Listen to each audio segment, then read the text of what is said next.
Europe 1, Willy Rovelli. Jérémy, alors il paraît que vous êtes parti en vacances au ski, petit vénard, et vous voulez nous cracher votre bonheur au visage. Bon alors le ski c'est tout un concept, hein. Déjà pour faire tes courses il n'y a que des magasins Sherpa. Moi je croyais que Sherpa c'était du verlan, que ça voulait dire pas cher. Mais pas du tout, hein. 22 € le bout de fromage. Ah tu la sens passer la montagne.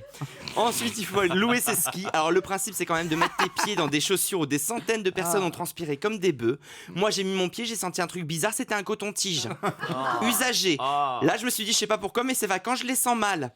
On monte sur le télésiège, enfin non je monte sur le télésiège parce qu'on était partis à 3, nombre impair. Donc je monte tout seul. Alors au départ c'est beau, tu fais des selfies, c'est tout blanc. Puis au bout de 2 minutes, bon bah t'en as marre. Donc je sors de ma poche le plan du village et hop les clés de l'appartement qui tombent dans la neige 800 mètres plus bas.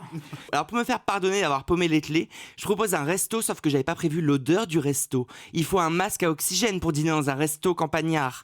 C'est impossible, mes narines sont décédées. Le serveur arrive et il ose me demander si je veux de la raclette ou de la fondue. Je vais prendre et la raclette, et la fondue, et la tartiflette, merci.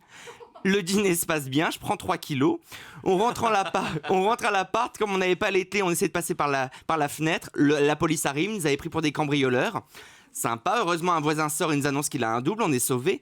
Le lendemain, je me balade dans la station. Il faut savoir que tu ne marches pas dans la ville, tu glisses dans la ville. J'ai voulu rentrer dans une boutique de fringues, j'ai jamais réussi, je suis tombé 8 fois devant la porte. Résultat, je me suis bloqué le dos. Du coup, depuis que je suis revenu, je marche comme Didier Porte, enfin comme un vieux, quoi. Oh non, salaud! Portugais. Pardon. Didier, je t'aime. C'est simple, dans le métro, j'étais tellement plié en deux que tout le monde croyait que je faisais la manche. On m'a laissé une pièce. Alors la montagne, ça vous gagne, mais moi, personnellement, le jackpot, c'est d'être de retour parmi vous. Oh, le faillot. Grave! Europe 1, ça pique, mais c'est bon.